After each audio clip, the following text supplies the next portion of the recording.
ഈ പൊള്ളുന്ന ചൂടിൽ ഒന്ന് കൂളാകാനും അതുപോലെ തന്നെ നമ്മുടെ ക്ഷീണവും ദാഹവും ഒക്കെ അകറ്റി ഏറ്റവും ഹെൽത്തി ആയിട്ട് ഇരിക്കാൻ പറ്റാവുന്ന അടിപൊളി ഡ്രിങ്കിന്റെ റെസിപ്പിയാണ്. അപ്പൊ എല്ലാവരും മിസ് ചെയ്യാതെ ഒന്ന് ട്രൈ ചെയ്ത് നോക്കാട്ടോ.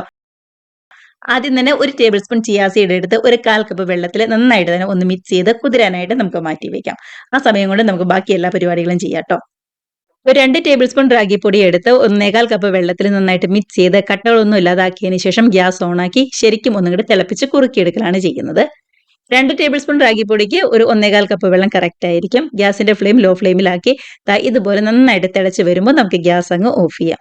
വലിയ ചൂടൊക്കെ ഒന്ന് ആറി നല്ലോണം തണുത്ത് കഴിയുമ്പോൾ കുറുകി വന്നോളൂ ട്ടോ. കണ്ടോ ഇതുപോലെ ഇത് മതി. ഇനി ആ വലിയ ചൂടൊക്കെ ഒന്ന് ആറിയതിന് ശേഷം മിക്സിയുടെ ജാറിലേക്ക് മാറ്റി കൊടുക്കുന്നുണ്ട്. കൂടെ തന്നെ നല്ല ടേസ്റ്റിന് വേണ്ടി ഒരു ആപ്പിൾ ചെറുതായിട്ട് കട്ട് ചെയ്തും അതേപോലെ തന്നെ കുതിർത്തി വെച്ച നമ്മുടെ കാഷ്നട്ടോ ഇല്ലാന്നുണ്ടെങ്കിൽ ബദാമോ ചേർത്ത് കൊടുക്കാം. ഇനിയിപ്പോ മധുരത്തിന് വേണ്ടിയിട്ട് ഒരു 1/4 കപ്പ് പഞ്ചസാരയോ ഇല്ലാന്നുണ്ടെങ്കിൽ ഒരു 4, 5 ഈന്തപ്പഴം കുരുകളഞ്ഞതാണെങ്കിലും കുഴപ്പമുണ്ടാവില്ല. അതിനുശേഷം ഏലക്കപ്പൊടിയും കൂടെ തന്നെ ഒരു 1/4 കപ്പ് പാലും കൂടി ചേർത്ത് നന്നായിട്ട് തന്നെ ഒന്നും കൂടെ അടിച്ചെടുത്തുകൊണ്ട് വരാം.